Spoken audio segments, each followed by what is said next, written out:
Okay guys, so I'm going to depot Wet n Wild little palette that I have here from Fergie. It's just taking up space, so I'm going to transfer it into my little Elmo Z palette that I made. So I'm not going to use flame for this or any kind of heat. What I'm going to do is I just got some alcohol. I put it in a little 5 ml syringe. And if you don't have a syringe, you can use a dropper. You can use a cotton ball and just squeeze it in there, however you prefer. And I'm just going to go in on the sides and just squeeze some alcohol in there so it can get in the pan. And the alcohol won't ruin the shadows, as you all know from us repressing them, so it's not a big deal.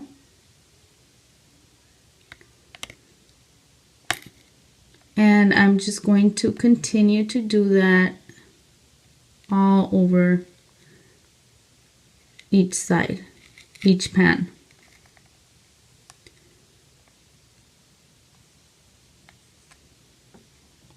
And if you have a little cotton ball available, you can just take off the excess. And it'll evaporate rather quick. So I'm just going to let this sit there for a couple of minutes. Just let it sit, go and do anything else you have to do, and then just come back to it. And we'll try and see if they pop out.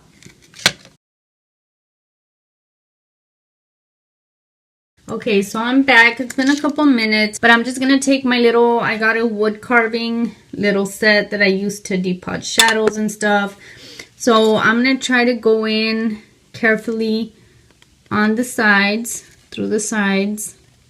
And I can feel that the glue has gotten loose. So I'm going to attempt not to break my shadows.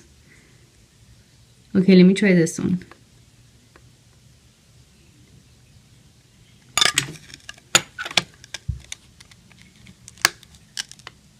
Okay, so as you see, I got into that one and it came out really, really easy.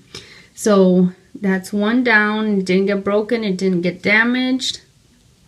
It does have some glue in the back, but what I usually do is the alcohol just breaks it down and I just end up wiping it off. So let me go ahead and do the other ones.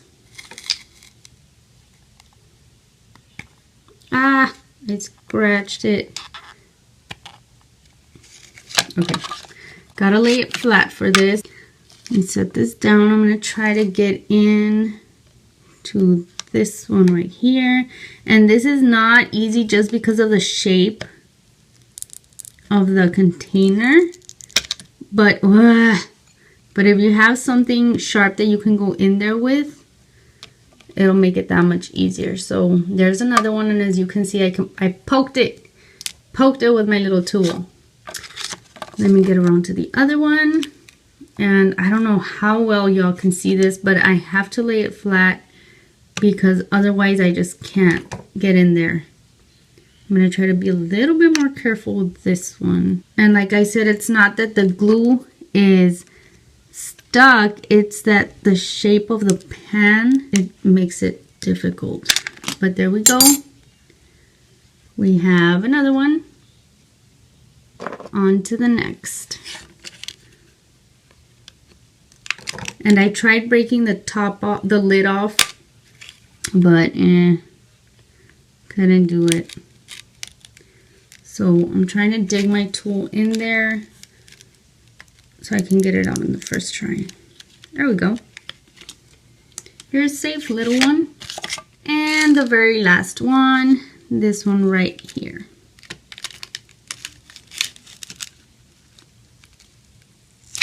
There we go. Ah, it stayed stuck. Okay. Let me go in there again. There we go. So perfect. We now have an empty palette. And we have our shadows over here. So as you can see, that was really, really easy. So now what I'm going to do is take an alcohol soaked cotton ball, and I'm just going to wipe the sides of the pan, the bottoms of the pan. So there you go. As you can see, it's fairly easy. It's really easy to take off whatever remaining glue is on there. What I'm going to go ahead and do next is make sure they are completely dry from the back. And then I have some little magnet sheet squares that I cut out, and I'm going to stick those to the back. Okay, so I'm going to take the first one, and here in the back, I'm just going to stick it on there. It doesn't have to be exactly the shape of the pan. It doesn't really matter. So there, I got the first one glued on. There we go. So that's the last one. So as you can see, they all have their little magnets on them. And now I'm ready to transfer them into the little Z palette. And if you saw my last video, this is a Z palette that I got. It's a little tin box from the Dollar Tree, and I turned it into a Z palette. So if you haven't watched that, I'll try to remember to link the video down below. So it's already magnetized. I do have some shadows on here. These two are actually pigments that I repressed myself, and this is a baked shadow. So I am going to go ahead and put these in here, and I did make it double. It has a magnet sheet on the lid as well, so I can maximize usage. So I'm going to go ahead and stick this on there.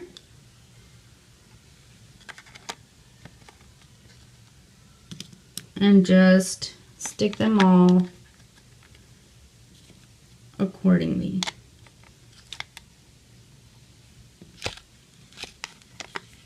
And there we go. So as you can see, they are now all in the little palette, and they're not taking nearly enough room or space as when they were in this bigger, bulkier original palette. And now I have two sides that I can work with. And I can actually remember to use them since they are no longer just stashed away. So that was it. That is how I did pot a lot of my shadows, as opposed to using the method that involves some kind of heat. This to me is just way easier. With some shadows it'll work, and with some shadows it won't. But I hope you guys found it useful. And leave your comments down below if you have any questions for me. Thank you guys so much for watching, and I'll see you in my next one. Bye.